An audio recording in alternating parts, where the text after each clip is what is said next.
नमस्कार। एक बार फिर से हाजिर हैं द न्यूज़ कैनवास के डिजिटल प्लेटफॉर्म पर। चाय की चुस्की और शाम का वक्त और साथ में खबरें काफ़ी कुछ होती है मेरे पास, और वो इसलिए लेकर के आता हूँ ताकि पूरे देश और दुनिया की जानकारी आपको मिलती रहे।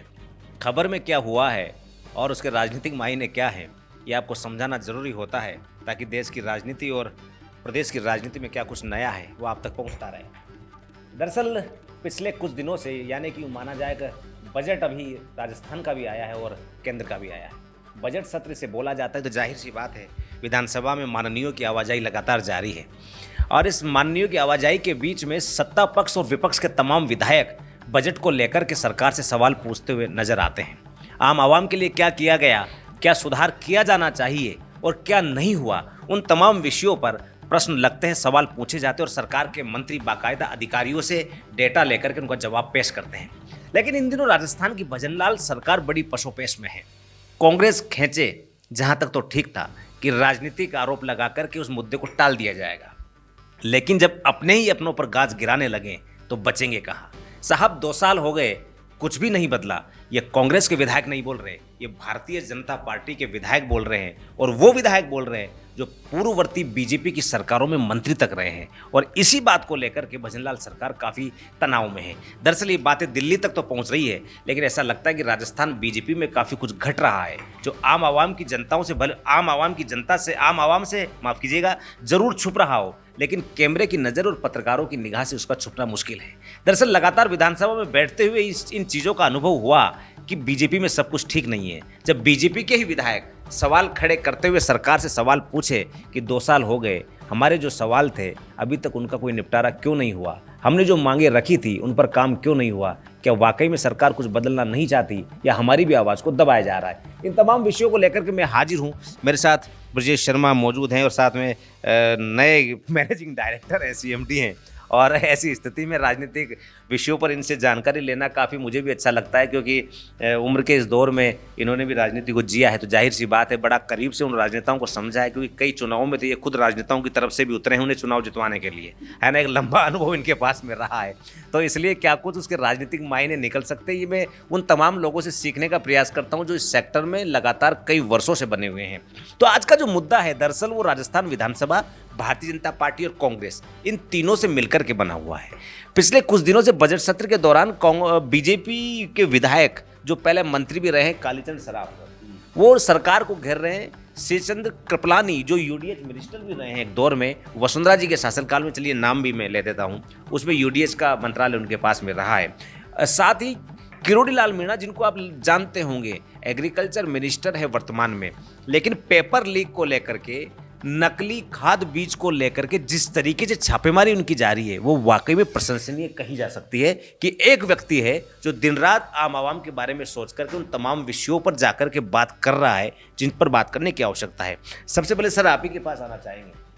किरोड़ी लाल मीणा जी लगातार पेपर आउट को लेकर के हमलावर बने हुए थे, हालांकि वो खुद सक्षम हैं, लेकिन फिर भी खाद बीज की कालाबाजारी हो, मंत्री जाकर के छापा मारे और उस राज्य में उसी पार्टी की सरकार हो, तो सोचनीय बात है, क्या वाकई में सरकार का ध्यान नहीं है। दूसरी बात, कालीचरण सराफ जब यूनिवर्सिटीज़ को लेकर के जब सवाल पूछते हैं मंत्री जी से, तो उसमें जो है कुछ जब स्पष्ट जवाब नहीं मिलता तो काफ़ी हताश हो जाते हैं, और लास्ट में उनके मुंह से ये निकलता है कि 2 साल हो गए, हुआ कुछ नहीं अपनों के साथ। यानी कि ये जो सरकार को चारों तरफ से घेरा जा रहा है, मुख्यमंत्री जी भले ही भजनलाल शर्मा जी हैं, लेकिन पूर्व मुख्यमंत्री वसुंधरा राजे भी काफ़ी इन दिनों एक्टिव नज़र आ रही है। खेजरी में एक चीज़ और बता दे रहा हूँ, खेजरी आंदोलन हुआ था और खेजरी आंदोलन के दौरान पूर्व मुख्यमंत्री राजे साहब ने खेजरी को चुनरी ओढ़ाते हुए एक फ़ोटो डाली थी। उसके बाद में खेजरी आंदोलन भी शुरू हुआ, सारी चीज़ें हुई, और अब कालीचरण सराफ जो खासतौर पर पूर्व मुख्यमंत्री राजे के गुट के माने जाते हैं, श्रीचंद्र कृपलानी भी में उनका नाम है, और ख़ासतौर पर बगरू के MLA कैलाश वर्मा जो एक पूरा ग्रुप है। यानी कि क्या चल क्या रहा है, अपने ही अपनों को घेरे जा रहे हैं।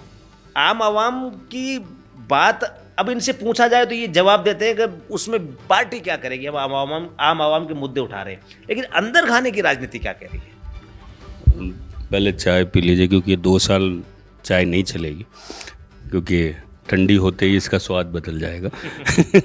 जैसे जैसे सरकारों में समय बदलता है, 2 साल हो गए और 2 साल में जैसे जैसे पिछले दिनों एक बात चली, इस सारे मुद्दे के बीच में एक बात और लेके आना चाहता हूँ।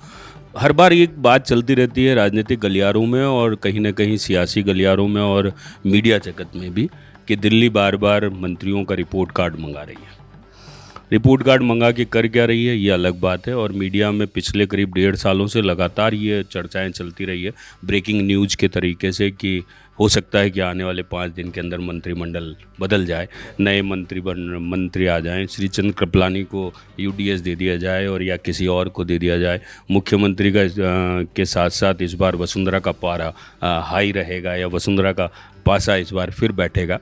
ये सारी चर्चाएं मीडिया जगत में चलती रही है और लगातार गाए बगाए ये कयास लगाए जा रहे हैं और अभी भी लगाए जा रहे हैं कि शायद मंत्रिमंडल बदलेगा। ये एक अलग बात है कि बदलेगा, कब बदलेगा पता नहीं। एक चीज़ जो आपने मेरे से पूछा कि क्या हो रहा है अंदर खाते में, क्या हो रहा है अंदर खाते की बात, जहाँ तक ये है कि जिन जिन मंत्रियों के बीच में डिपार्टमेंट बांटे गए हैं उन डिपार्टमेंट्स के साथ वो खुद कुछ ये बात नहीं कर पा रहे हैं या ये फैसले नहीं कर पा रहे हैं कि हमें बेहतर क्या करना है। मदन दिलावर हर वक्त हर नए तरीके से आपको नए स्टेटमेंट दे देते हैं। कभी कह देते हैं कि आप गाय चराओ 10,000 रुपया मिल जाएगा। ज़्यादातर वक्त तो कांग्रेस पर हमलावर होने की स्थिति में जा रहा है। नहीं, समय उसी में खर्च कर रहे हैं ना ये लोग। केवल कांग्रेस को पार्टी बनाए जा रहे हैं, बद डोटासरा के लिए कह रहे हैं कि जेल जाएंगे, ये करेंगे, वो करेंगे। भाई ठीक है ना, अगर उनका काम किया हुआ है तो आप अंदर से, जिस तरीके से महेश जोशी को आपने अंदर भेजा और उसके ऊपर अब वापस अभियोग भी जारी कर दिया है, वो सब आप चुपचाप अंदर खाते करते रहिए। जो आपको लग रहा है कि कुछ गलत किया है तो, अगर कुछ गलत हुआ है तो, परंतु इसको ये मार्केट में खड़े होकर आप चिल्लाएंगे और ये सब फिर उधर से पलटवार आता है, फिर इधर से पलटवार आता है, इसी में समय खराब कर रहे हैं। दूसरा सबसे बड़ी बात है, हमने पिछले दिनों में देखा है कि एक मंत्री एक एसपी के पांव पकड़ के ये कह रहा है कि भैया मेरा काम कर दो, मेरा काम कर दो। एक मंत्री या एक विधायक अपनी मर्जी से अपने क्षेत्र में अपने व्यक्ति नहीं लगा पा रहा है, न एसपी लगा पा रहा है, न कलेक्टर लगा पा रहा है, न कोई लगा पा रहा है, न एसडीओ लगा पा रहा है, केवल इसलिए कि नहीं सब अलग चीज़ है। तो ये सब क्या है, ये कहीं ना कहीं एक हठधर्मिता की न ट्रांसफ़र हो पा रहे हैं, है ना, बैन पे बैन चले जा रहे हैं। तो ये एक जो हठधर्मिता है, इन हठधर्मिता के बीच में हर वक्त एक चीज़ सोची जाती है कि ऐसा क्या हुआ उस दिन जिस दिन वसुंधरा राजे ने नाम अनाउंस किया।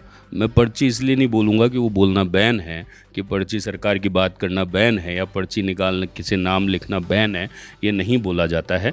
तो मेरा कहने का मतलब है कि जैसे ही वसुंधरा राजे ने जिस दिन नाम अनाउंस किया, सबसे पहले वसुंधरा राजे का वो रिएक्शन, राजनाथ सिंह जी का पास में बैठा होना, उनका उसी बड़े उस लहजे में उनको देखना, और ये सारी चीज़ें उसी दिन लोगों ने कह दिया था कि अब क्या होगा। और आप एक चीज़ मानिए, भगवान भरोसे अगर राजस्थान की सरकार चल रही है, पिछले 5 साल भी दंश भोगा है इस राजस्थान ने, क्योंकि सरकार हरदम केवल अपनी सीट बचाने के लिए 2 व्यक्तियों के बीच में पिस के रह गया था पूरा राजस्थान। और इस बार केवल एक चीज़ ये देखी जा रही है कि भाई अब देखिए ना किस तरीके से मुद्दे सामने आ रहे हैं।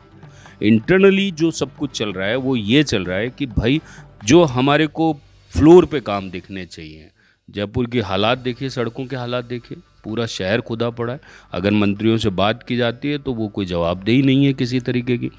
कहने का मतलब इतना सा है कि अगर इंटरनल अब जो आपने बोला कि सब श्रीचंद कृपलानी हो गए या कालीचरण सराफ हो गए, ये सब वसुंधरा गुट के हैं, तो ये जो गुटबाजी का जो मेजर खेल था वो सारा का सारा अंता सीट के चुनाव से सामने आ गया था। क्या हुआ था क्या नहीं हुआ था ये अंदर खाने की बात है। कुछ लोग कहते हैं, मैं नहीं कहता हूँ, कुछ लोगों का कहना है कि भजनलाल जी को डाउन करने के लिए सीट हारी गई। कुछ कहते हैं कि नहीं, वसुंधरा जी को डाउन करने के लिए उनका कैंडिडेट खड़ा किया गया और जीत कांग्रेस की। ये हो सकता है। मोरबाल सुमन का भी खेल है, लेटर पार्टी के लोगों ने हरवाया, ये भी एक खेल हुआ। उसके बाद आपका डांगा वाला खेल देख लीजिए, ये जो हो रहा है, ये सारी चीज़ें। तो इन सब के बीच में कहीं ना कहीं एक चीज़ जो निकल कर आ रही है कि एक जो संगठन की कमान होनी चाहिए। मदन राठौड़ शायद इसमें सबसे बड़े फेल होते हुए नज़र आ रहे हैं, जो राजस्थान के प्रदेश अध्यक्ष के रूप में हैं और जो सारी चीज़ें हैं, तो संगठन और सरकार में संगठन और सरकार के बीच में समन्वय नहीं बन पा रहा और ये कहीं ना कहीं वो कमान नहीं कस पा रहे हैं कि किस तरीके से बात की जाए। दूसरा सबसे बड़ी एक चीज़ जो है कि जबान पे लगाम नहीं है, कुछ भी बोल देना है, किसी तरीके से भी बोल देना है, कहीं पे भी कुछ भी बोल देना है। आप देखिए पिछले दिनों में स्कूलों के ऊपर इतने सारी चीज़ें हुई, स्कूलें गिरी, सब कुछ हुए, बच्चों मरे भी, कुछ भी हुआ, हताहत भी हुए। उसके बाद क्या हुआ? उसके बाद एक और चीज़ आ गई, रामायण कराइए, ये कराइए। स्कूल टीचर्स का यही काम रह गया है क्या कि बीएलओ की नौकरी भी करे और बाकी सब करे, एसआईआर को भी भुगते और उसके बाद में अपने आप को सुसाइड भी करे और कुत्ता भी भगाए। तो ये सारी चीज़ें जो आप देख रहे हैं, ये सब कहीं ना कहीं राजस्थान की राजनीति में आज से पहले तो नहीं देखा गया था, चाहे वो वसुंधरा जी की सरकार रही हो, चाहे गहलोत की सरकार रही हो। एकजुटता और एकजुटता के साथ काम देखे गए हैं, चाहे इंटरनल कितने ही कॉन्फ्लिक्ट रहे हों, पर उन कॉन्फ्लिक्ट को जग जाहिर नहीं हुए, परंतु कॉन्फ्लिक्ट आम आवाम के विकास में आड़े नहीं आए। कभी भी नहीं आए। और इस बार ये कॉन्फ्लिक्ट आवाम के विकास में कहीं ना कहीं आड़े आ रहे हैं और लोग इसीलिए त्रासदी में। एक समय था जब वसुंधरा जी की सुबह घर के बाहर एक भीड़ लगी रहती थी, चाहे अशोक गहलोत का समय रहा हो, जो भी मुख्यमंत्री रहे हों, दोनों में से घर के बाहर एक लंबी चौड़ी भीड़ लगी रहती थी जन सुनवाई के लिए। आप बताइए अब इस बार कितनी भीड़ है, कितनी जन सुनवाई हो रही है और कितने फैसले हो रहे हैं। एक दिन ज़रूर हमने रील देखी थी वो डांट डपट करते हुए अधिकारी के ऊपर, और उस रील से क्या ऐसा लगता है आपको कि वो सारी चीज़ें प्रमुख रूप से देखी जा रही हैं? अधिकारियों पे प्रायोजित भी होते हैं जो खुद से बनवा लिए जाते हैं कि मुख्यमंत्री की छवि को ज़्यादा सुधार करने के लिए अधिकारियों को अपनों को ही डांट दिया जाए, तो कुछ प्रायोजित होती है। एक चीज़ बताऊं ब्रजेश, इस वक्त ये स्थिति हो रही है कि मुख्यमंत्री के लिए एक अलग से सोशल मीडिया कैंपेन चलाने की बात हो रही है ताकि वो एक छवि को बरकरार रख सकते हैं। करोड़ों का मुद्दा उठ चुका है। टीकाराम जूली ने साफ तौर से कह दिया कि भाई इनके पे व्यूज नहीं आते। तो अब सोचिए क्या चल रहा है। तो आप सोचिए कि क्या सरकारें सोशल मीडिया से चलेगी? आप अच्छा काम करिए ना, अपने आप लोग आपके लिए वाहवाही करेंगे, अपने आप लोग सोशल मीडिया पे आपके लिए 10 अलग से रीलें बना के डालेंगे। ऐसा नहीं है। इसीलिए विधायक जो है इसीलिए मुखर हो रहे हैं भारतीय जनता पार्टी के, उनके काम नहीं हो रहे। बिल्कुल होंगे, ऐसा होगा ना भाई। 2 साल निकल चुके, 3 साल वापस आने, वही विधायक वापस खड़े होने। पंचायत चुनाव आ रहे हैं और पंचायत चुनाव विधायक की परफॉर्मेंस आंकी जाएगी कि उसके इलाके में कितनी पंचायतें भारतीय जनता पार्टी के खाते में आई, और वो उस समय जवाब भी तो उसी विधायक को देना है ना। जब पंचायत के अंदर जिस तरीके से होगा, क्यों टाले जा रहे हैं चुनाव, ये भी आपको भी समझ में आ रहा है कि क्यों टाले जा रहे हैं चुनाव, कि उतना एक मत बहुमत मिलेगा कि नहीं मिलेगा बीजेपी को। उस तरीके से लोग बीजेपी की सरकार के अंदर रहते हुए भी हम कर पाएंगे कि नहीं कर पाएंगे। आप देखिए 2 उपचुनाव हुए भजनलाल जी की सरकार में और दोनों उपचुनाव कांग्रेस के खाते में गए। एक गंगानगर वाला था और एक अंता वाला था, दोनों कांग्रेस के खाते में गए। जबकि वर्तमान सरकार है, वर्तमान सरकार के लिए अगर इतना अविश्वास है तो ये सोचना चाहिए सरकार को। इतिहास ये भी रहा है कि सत्तारूढ़ पार्टी के खाते में ही उपचुनाव की सीटें जाती हैं। और इस बार कैसा क्या हुआ कि दोनों सीटें उधर चली गई। कहने का मतलब इतना सा है कि आप काम के लिए, देखिए आप राजस्थान के प्रमुख क्षेत्र जेडीए में चले जाइए और काम करके बता दीजिए। नगर निगम तो चलिए दोनों को एक कर दिया गया, तो अभी तो फुटबॉल बना रखा है जयपुर की नगर निगम को, है ना, कि न लोग इधर काम करवा पा रहे हैं न उधर काम करवा पा रहे हैं, जब तक वहाँ चुनाव नहीं होंगे। और 1 नेशन 1 इलेक्शन के तहत चाहते हैं कि पहली शुरुआत राजस्थान से की जाए, ताकि नगर निगम, नगर पालिका और पंचायत के चुनाव सब एक साथ किए जाएं, सब एक तरीके से किए जाएं। डोटासरा हर बार चिल्ला चिल्ला के कह रहे हैं कि इनकी हिम्मत ही नहीं है कि एक साथ चुनाव करा लें। सर, सरकार चाहे तो सब कुछ करा सकती है, सरकारों के अपने सबके प्रसंज्ञान हैं, सब अपने तरीके से कर सकते हैं। इनकी खुद की जो टीम है वो अपने तरीके से सारे काम कर सकती है। जब आप एक आयोजन करते हैं यहाँ पर, चाहे वो औद्योगिक सम्मेलन के रूप में करें चाहे किसी और में करें, तो वो पूरा जखीरा लग जाता है ना, और सक्सेस करता ही है ना, उसको करता है कि नहीं करता। तो वही चीज़ है। आपने पिछले साल जब एक बड़ा सारा आयोजन किया उसमें आपने इतने लाख करोड़ हमने इकट्ठे कर लिए और उन्हें इतने लाख करोड़ के जवाबदेही क्या है? अभी तक कोई जवाबदेही नहीं आई है। अभी तक कोई इस तरीके का आपको कोई राजस्थान में इतना बड़ा कोई करिश्मा दिखा औद्योगिक घराने का? नहीं दिखा। सबसे बड़ी बात कि एक चीज़ ये है कि जो औद्योगिक घरानों की बात करें चाहे किसी भी की भी बात करें, परंतु जो मंत्री हैं जिनको वापस 3 साल बाद 2 साल बाद वापस अपने क्षेत्र में जाना है और ये कहना है, वो किस मुंह से जाएंगे? वो डर तो सबसे बड़ा यही है कि हम जाएंगे किस मुंह से, ये तो कहें क्या कि हमने ये काम कराया है। और वो सबसे बड़ा डर अब मंत्रियों को खाने लगा है कि क्या अगली बार जीतने की कगार पे रहेंगे या नहीं रहेंगे, या राजस्थान फिर वही कि 5 साल एक सरकार और 5 साल एक सरकार उसी पे वापस आना चाहती है, जिस दावे के साथ ये आए थे बीजेपी की। अब आने वाले समय, आने वाले 15 साल तक 2047 का प्लान बना रहे हैं बैठ के, और आप अगली बार की सरकार लाने के सक्षम नहीं है। कहाँ 2047 का प्लान? वो कहाँ तक? चलिए, बहुत बहुत शुक्रिया। ब्रजेश आपके पास आएंगे और काफ़ी कुछ चल रहा है और अतुल जी ने पूरा गिना दिया है 2047 का रोड मैप, और सरकार को भी उन्होंने तो आड़े हाथों ले लिया है और सीधे तौर पर कहना है कि सरकार जिन उम्मीदों के पायदान पर चढ़ने की तैयारी के साथ में आई थी वो उम्मीदों के पायदान पूरे नहीं हो पाए। दरअसल आपसे समझना चाहेंगे, टीकाराम जूली बोलते हैं कि सिर्फ सोशल मीडिया की सरकार है। पहले एक दौर में एक नारा चला पर्ची सरकार, अब वो नारा चेंज होकर के सोशल मीडिया की सरकार आ गया है और बाकायदा उन चैनल्स के नाम भी उन्होंने विधानसभा के पटल पर गिना है किस तरीके से सरकार सोशल मीडिया के जरिए अपनी मार्केटिंग कर रही है। चलिए, सरकार का विषय और सोशल मीडिया से अगर चुनाव जीते जा सकते हैं तो जाहिर सी बात है मार्केटिंग भी की जा सकती है, बहुत अच्छी बात है। आपसे समझना चाहेंगे, अपनों के अपनों पे वार चल क्या रहा है? पार्टी में वाकई में सब कुछ ठीक नहीं है या संगठन और सरकार के बीच में तालमेल का भाव है? और ये तालमेल का भाव आने वाले पंचायत चुनाव के लिहाज से बीजेपी के लिए ठीक नहीं कहे जा सकते। देखिए, जिस तरह से एक कहा जाता है कि जहाँ सरकारें जिसकी होती है, जो सत्ता में होता है वहाँ का वो ट्रेंड सेटर होता है। ठीक है, ट्रेंड सेटर वो होता है कि जो चाहे वो ट्रेंड सेट करता है, सुबह उठते ही ट्रेंड सेट कर देता है कि आज यही चलेगा। लेकिन यहाँ राजस्थान में उल्टा चल रहा है। उत्तर प्रदेश में योगी जी जो चाहते हैं वही ट्रेंड सेट हो जाता है, उसी पे दिन भर बहस होती है, चाहे मीडिया में हो या चाहे जनता में हो। यहाँ ट्रेंड अलग चलता है। यहाँ भजन लाल जी चाहते हैं वो ट्रेंड सेट नहीं होता।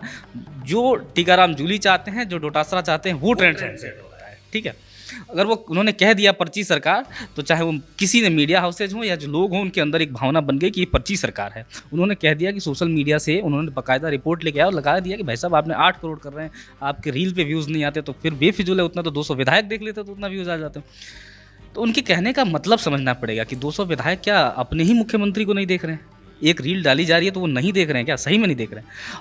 इसका असल खुलासा तो विधानसभा में सराफ साहब ने कर दिया। उन्होंने कह दिया साहब हमारे ही काम नहीं हो रहे हैं, आप इससे थोड़ा उतर जाइए। विधायक तो परेशान होंगे क्योंकि उनको अपनी परफॉर्मेंस देनी है, ऊपर तक बतानी है बात, जनता तक बात पहुंचानी है। उन्होंने वादे किए हैं, हम ये करा देंगे, हम नाली बनवा देंगे, नाला बनाने पुलिया बना देंगे, खड़ंजा करा देंगे। वो नहीं हो पा रहे, अधिकारी उनकी बात नहीं सुनते हैं। और ये कोई आम दर्द नहीं है, ये ब्यूरोक्रेसी वर्सेस विधायक वाला सीन भी डेवलप हो गया है। ब्यूरोक्रेसी वर्सेस सरकार चल रहा है। आप समझिए, सरकार का मैंने साफ तौर से लिखा था कि सत्ता का विकेंद्रीकरण बहुत जरूरी होता है। अगर सत्ता केंद्रित हो जाएगी एक जगह पे तो वो सरकार का पतन तय हो जाता है। राजस्थान के कई इलाकों से सूचना ऐसी अभी आ रही है कि जो अक्सर बीजेपी के कार्यकर्ता एक बात बोल रहे हैं कि भले ही जीत करके हमारा भारतीय जनता पार्टी का एमएलए बन गया हो, लेकिन आज भी उन सरकारी पोस्ट पर जो कांग्रेस के समय के अधिकारी हैं वो चेंज नहीं हो पा रहे हैं और उनके भी काम नहीं हो रहे। नहीं तो ये पावर आपके विधायकों के हाथ में होना चाहिए ना, आपके मंत्रियों के हाथ में है ही नहीं कि आप ट्रांसफर करा पाएँ। वो खोले ही नहीं जाते। मदन दिलावर दिन भर उलझ जुलझ की बातें करेंगे, दिन भर गहलोत डोटासरा यही करते रह जाएंगे, काम तो उनसे हो नहीं पा रहा है। झालावाड़ 12 यहाँ पे तो स्कूलें गिर जा रही हैं, टोंक में स्कूलें गिर जा रही हैं। काम तो किसको करना पड़ेगा? इन्हीं को करना पड़ेगा। सरकार तक बात करना, ये जो बात कैबिनेट लेवल के अंदर होनी चाहिए, ये बात विधानसभा में हो रही है। राकेश जी आप सोचिए, ये बात कैबिनेट के अंदर होनी चाहिए। राजस्थान में फैसला नहीं हो पा रहा है, दिल्ली से फैसला आ रहा है, इसलिए देरी हो रही है, इसलिए चीज़ें हो रही है। एक बात और कह रहे हैं कि इसको एक और मायने से समझिए कि क्या कोई आला कमान का ये इशारा हो सकता है? क्योंकि कालीचरण सराफ आज से तो नहीं है, भजन लाल जी आज से आए हैं, कालीचरण सराफ आज से नहीं आए। क्या कोई दिल्ली का इशारा है कि आप ऐसी बातें उठाइए जाके सरकार सदन में, एक माहौल बनाया जाए? ये भी तो हो सकता है कि सरकार बनाने के पीछे कारण क्या है, होगा क्या? आपके पास दूसरा तोड़ है क्या? अगर आप 2 साल 3 साल में अगर आप मुखिया बदलना चाहते हैं राजस्थान का, तो ये फेलियर होगा, दिल्ली की सरकार का फेलियर होगा।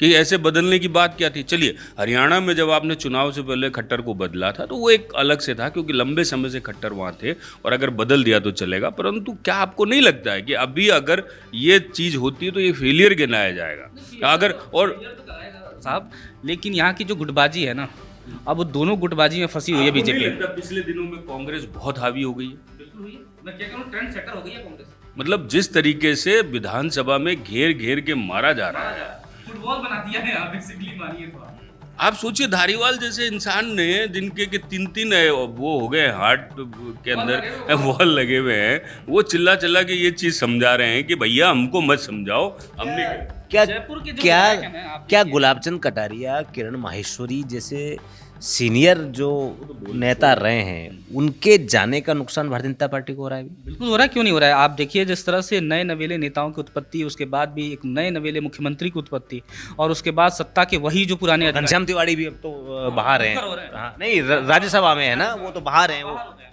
तो पुराने नेताओं को आपको तवज्जो न देना, खुद पूर्व मुख्यमंत्री जो है हमारी रही हैं वसुंधरा राजे, आज अचानक से बाहर हो जाना, राजस्थान की राजनीति से एक तरह से बाहर हैं, लेकिन वो इस बीच में थोड़ी एक्टिव नजर आई हैं। जिस तरह से उन्होंने खेजड़ी के मुद्दे पर साफ तौर से खुलेआम पैर बढ़ा के आगे आई हैं और कहा कि भाई साहब खेजड़ी के साथ है। तो इसको थोड़ा आप सियासी मायनों में समझिए, अतुल साहब तो बहुत अच्छे से इसको समझा पाएंगे। बताइए, मालपुरा के एमएलए क्या नाम है, कैलाश चौधरी, कन्हैयालाल चौधरी, सॉरी माफी चाहता हूँ, कन्हैयालाल चौधरी, जल का महकमा देखते हैं, पीएचडी के मंत्री हैं, उनके पास अगर कोई चला जाता है काम के लिए, वो लिटरली धुतकार देते हैं। अरे साहब घंटों घंटों खड़े रहिए, वो सुनते नहीं है उनके अधिकार। उनका जो पीए है, एज ए मीडिया पर्सन हम जब गए थे उनके पास टोंक के वो सरकारी भवन में रुके हुए थे, मीडिया पर्सन हम गए थे एक टेलीविजन चैनल से, हमको वहाँ पे 3 घंटे खड़ा होना पड़ा उनके साहब से मिलने के लिए, जबकि वो वहाँ पे कोई काम नहीं हो रहा था, लोग बैठे थे, बातचीत चल रही थी। साहब है पत्रकार है। हाँ पत्रकार है, तो भाई आप बात ही नहीं सुनना चाह रहे, जनता की बात नहीं सुन रहा। वहाँ पे उनके इलाके में पानी की समस्या भयंकर है, तो बात सुनो। तो चौथा इस्तेमाल आईना दिखाने का काम करता है। जिस क्षेत्र से आते हैं वहाँ से हिंदुओं का पलायन कितना हो रहा है, मालपुरा में पलायन कितना हो रहा है, उसको रोका जा रहा है, नहीं रोका जा रहा है। आप सोचिए, ये सब जगह की प्रॉब्लम है, चाहे वो हवा महल क्षेत्र जयपुर का भुगत रहा हो, चाहे मालपुरा भुगत रहा हो, कोई ठोस नियम कायदों पे बात नहीं, परंतु उनके चेहरे पे गुस्सा हरदम झलकता रहता है, कन्हैयालाल चौधरी। और दूसरा सबसे बड़ी बात यह है कि क्या बीजेपी में जो आपने कहा, एक बहुत बढ़िया सवाल था कि गुलाबचंद कटारिया हो, चाहे किरण माहेश्वरी हो, चाहे इससे पहले के जितने, चाहे कालीचरण सराफ हो, ये वो कद्दावर नेता रहे हैं जिनको पब्लिक को संभालना आता था, पुचकार के बाद सुनना भी पसंद सुनना भी पसंद, तभी तो एक छत्र राज कर रहे हैं साहब अपने क्षेत्र में। नहीं तो आज कालीचरण सराफ किस मुंह से जाएंगे अगली बार चुनाव लड़ने जाएंगे? तो भले वो ठीक है, अपनी एक राजनीति, अपना एक वर्चस्व, अपना एक तरीका है, वो एक अलग तरीका है जिससे वो जीत जाते हैं, परंतु इस बार उनके पास कहने को कुछ नहीं है अपने क्षेत्र में काम करने के लिए। और दूसरा एक चीज़ और है कि आपने जिस तरीके से बोला, ये जितने नए मंत्री कैबिनेट बनाई है आपने नए लोगों की, उनकी एक सबसे बड़ी बात है कि उनकी अपनी अंतर्दशा क्या है, उनका सोचने का दायरा क्या है। स्व निर्णय में उनमें वो मादा नहीं है। चलिए, बहुत बहुत शुक्रिया आप दोनों का। दरअसल मेरी टीम के जो कैमरामैन साथी वो काफ़ी देर से मुझे घूर करके देख रहे हैं, और उनके घूरने का तात्पर्य सिर्फ इतना सा है क्योंकि ये जो बहस है, राजनीति की बहस काफ़ी लंबी तक हो जाया करती हैं, और जब विधानसभा की बहस 8-8, 9-9 घंटे, 10-10 घंटे की चल सकती है, तो ये राजनीतिक मुद्दे ऐसे ही होते हैं कि उनकी बहस, इनका कोई अंत नहीं है, क्योंकि जितनी चर्चा की जाए उसमें कुछ न कुछ नया, यानी कि प्याज की परतों की तरह लगातार छिलती जाती है, निकलती जाती है। और कैमरामैन का गुस्सा अपनी जगह जायज़ होता है, क्योंकि उसको लगता है कि ज़्यादा बड़ा वीडियो हो जाएगा तो शायद एडिटिंग और तमाम चीज़ें उनमें लेकर के काफ़ी प्रॉब्लम्स आती है। लेकिन सबसे बड़ी बात, आज जो मुद्दा हम लेकर के आए थे, सरकार अपनों से गिर रही है। दरअसल कालीचरण सराफ हो, श्रीचंद कृपलानी हो, कैलाश वर्मा हो, या जो बीजेपी के अन्य रूप से नहीं बोल रहे, वो भी दबे जो दबे स्वर में बोल रहे हैं, जिनके काम नहीं हो पा रहे हैं, वो अपने इलाके की जनता के द्वारा बुलवा रहे हैं, तमाम लोग हो सरकार के खिलाफ। सरकार इस समय जिस पसोपेश में है, वो इसी पसोपेश में है कि कांग्रेस के हमले तो हम झेल ही रहे हैं, लेकिन हमारे अपने विधायक, हमारे अपने जो सीनियर एमएलएज हैं, वो भी हम पर निशाना साधने में लगे हुए हैं। सरकार को सोचना होगा। दरअसल वाकई में भारतीय जनता पार्टी में क्या इन दिनों सब कुछ ठीक चल रहा है? क्या आपको लगता है? हालांकि ये निर्णय मैं लेने वाला कोई नहीं होता हूँ, एक पत्रकार के तौर पर जो अंदर चल रहा है वो मैं आपको बता सकता हूँ, दिखा सकता हूँ, लेकिन उसकी सत्यता की स्थिति क्या है, उसका परीक्षण का लेवल क्या है, उसकी माप क्या है, ये खुद पार्टियाँ तय करती है। क्योंकि अंदर बहुत कुछ हो रहा होता है, लेकिन पार्टी के आलाकमान आकर के बाहर बोलते हैं कि सब कुछ ठीक है, ऑल इज वेल, लेकिन वाकई में ठीक होता नहीं है। ऐसे में खैर भारतीय जनता पार्टी की तमाम चीज़ें जो चल रही है, सरकार में क्या चल रहा है, वो हमने आपको बताने की कोशिश की है। तमाम अपडेट्स के लिए आप देखते रहिएगा द न्यूज़ कैनवास का डिजिटल प्लेटफॉर्म। अभी तक के लिए इतना ही, नमस्कार।